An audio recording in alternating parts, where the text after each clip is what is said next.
In addition to the Workplace Violence Prevention Plan, Senate Bill 553 requires 4 other categories of records that employers must maintain.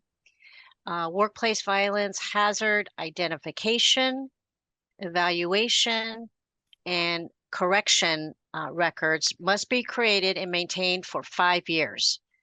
The violent incident logs that Vanita talked about are to detail separate violent incidents, and they must be maintained also for 5 years. Records of workplace violence incident investigations conducted in accordance with the employer's plan also must be maintained for a minimum of 5 years. And records on workplace violence prevention trainings are to be maintained for at least 1 year.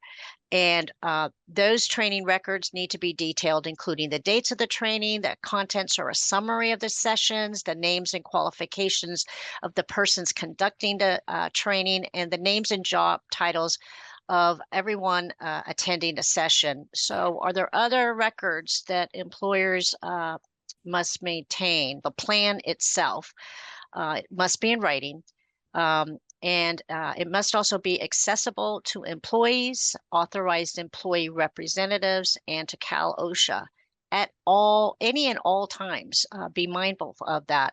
One of the FAQs that Cal OSHA just published yesterday talked about this easy access to the plan, and that might be dependent on the nature of your work force. So some options in making that accessible that you can consider is posting it in a common area, or having it in a binder, or putting it on the company website.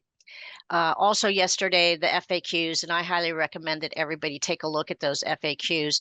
Cal OSHA recommended that postings on workplace violence prevention be displayed in a conspicuous place where the employees have easy access to that.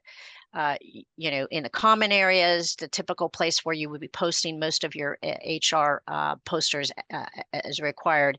And you also have the option of distributing, workplace violence prevention information to the workforce.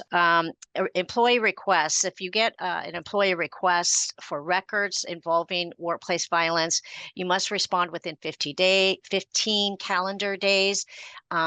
Those requests can be made verbally or in writing, and the copies of the documents have to be provided to the employee free of charge. And again, this slide here is just going over how long to maintain the records, a minimum of 1 year on all training records. You may want to consider maintaining those records for longer. They may become useful in other investigations, or just ongoing to have that record. And unlike the IIPP record retention that only has a 1 year, there's these other records that must be maintained for 5 years. So it's really critical that you keep up to date with these record requirements. Like Anthony had mentioned, when Cal OSHA comes to your premises, and it may have nothing at all to do with workplace violence, first thing they're going to ask for is your IIPP, and now it's also going to be the workplace prevention plan as well. And so even if they find nothing else, everything is all in order, you may be cited and fined for the lack of the documentation